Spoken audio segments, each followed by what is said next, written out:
మనం చేయగలుగుతామో లేదో half an hour లో తేలుతుంది మా సర్వే ప్రకారం ఎన్ని సీట్లు వస్తాయో. నెక్స్ట్ క్వశ్చన్ వెళ్దాం పాయల్ శంకర్ గారు, ఎందుకంటే ఇంకా 2-3 క్వశ్చన్స్ ఉన్నాయి. కొంత బ్రీఫ్ గా, రేవంత్ రెడ్డి సీఎం కావడం లోక్సభ ఎన్నికల్లో కాంగ్రెస్ మీద ఎలాంటి ప్రభావం చూపిస్తుంది? కాంగ్రెస్ కి లాభం అని చెప్పి 22% మంది తమ అభిప్రాయాన్ని వ్యక్తం పరిచారు. కొంతవరకు ప్రయోజనం అని చెప్పి 31% మంది తెలియజేశారు. లాభం లేదు నష్టం లేదు అని చెప్పి 16% మంది తమ అభిప్రాయాన్ని వ్యక్తం చేశారు. అలాగే కాంగ్రెస్ కు నష్టం అని చెప్పి 20% మంది తమ అభిప్రాయాన్ని వ్యక్తం పరిచారు. ఇప్పుడే ఇక ఏం చెప్పలేమని చెప్పి కూడా 11% మంది తమ అభిప్రాయాన్ని వ్యక్తం పరిచారు.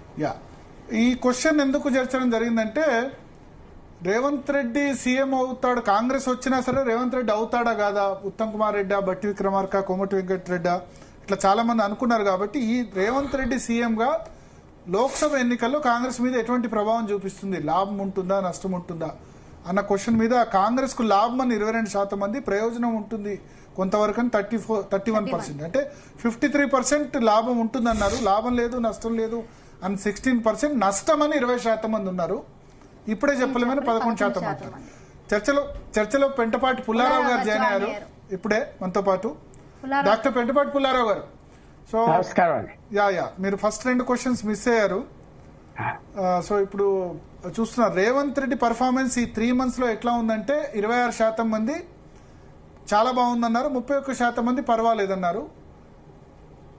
సో ఈ క్వశ్చన్ కూడా ఆన్సర్ చూశారు.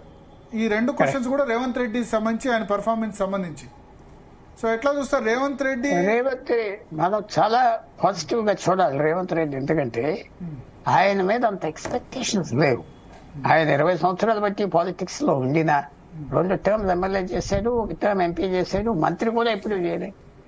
తర్వాత ఒక పెద్ద హిస్టారిక్ రాజకీయ ఫ్యామిలీ నుంచి కూడా ఏం రాలేదు. ఆయన చెప్పుకుంటా చిన్నవాడిని, చిన్న సమస్య నుంచి వచ్చాను ఏదో చెప్పుకుంటా ఉంటారు.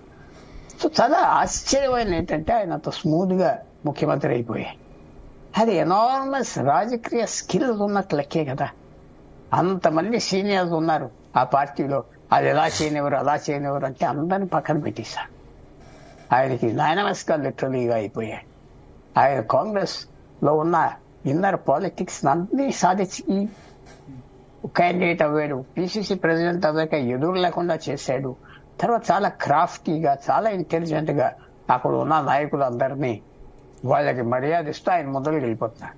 ఆయన చేసేది ఏంటంటే ఆయన కావాల్సిందంతా చేస్తున్నారు స్ట్రాటజిక్ గా, వీళ్ళు కదా హ్యాపీగా ఉంటున్నారు. వాళ్ళకి ఫ్రీడమ్ ఇచ్చాడు, మర్యాద ఇస్తున్నాడు, చాలు కదా. వాళ్ళకి ఎంత ఎక్స్పెక్ట్ చేయలేదు. గ్రూప్స్ వచ్చేస్తాయని. తర్వాత వాళ్ళకి కూడా అదర్ సైడ్ 2 పవర్ఫుల్ పార్టీస్ ఉన్నాయి, బీఆర్ఎస్ అండ్ బీజేపీ. మనం ఏమైనా ఇస్తే ఉద్యోగాలు పోతాయి. ఇవాళ హిమాచల్ ప్రదేశ్ లో ఏమైపోయింది, నిన్న 43 ఎమ్మెల్యేలు 68లో ఉంటే ఓడిపోయారు ఆయన క్యాండిడేట్. అది సోనియా గాంధీ నిలబడాలి అక్కడ. వాళ్ళు సెన్స్ చేశారు ఇక్కడ ఏదో గమ్మత్తు అవుతుందని ఆమె రాజస్థాన్ వెళ్ళిపోయింది. అక్కడ అంటే అక్కడ సుఖ్వీందర్ సింగ్ సుకును సెలెక్ట్ చేయడం ఒక తప్పంటారా పుల్లారావు గారు? వీరభద్ర సింగ్ ఫ్యామిలీ అది ఆ చక్కటి ప్రశ్న మీరు తీసుకొచ్చారు కాబట్టి సుక్కుని సెలెక్ట్ చేయడం తప్పు కాదు. బఘేల్ ఛత్తీస్గఢ్ ఎలా పోయాడు?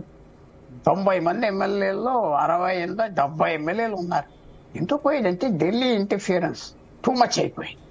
ఆయన ఢిల్లీ అటెన్షన్ ఇచ్చేవాడు, ఢిల్లీ వారానికి 2 సార్లు వెళ్ళేవాడు, ఏ ఎలక్షన్ వచ్చినా ఆయనే ఉండేవాడు. ఆయన గురించి నేను అనకూడదన్నమాట. ఏటీఎం అని నరేంద్ర మోడీ అన్నారు, అది అందరికి తెలిసిన విషయం.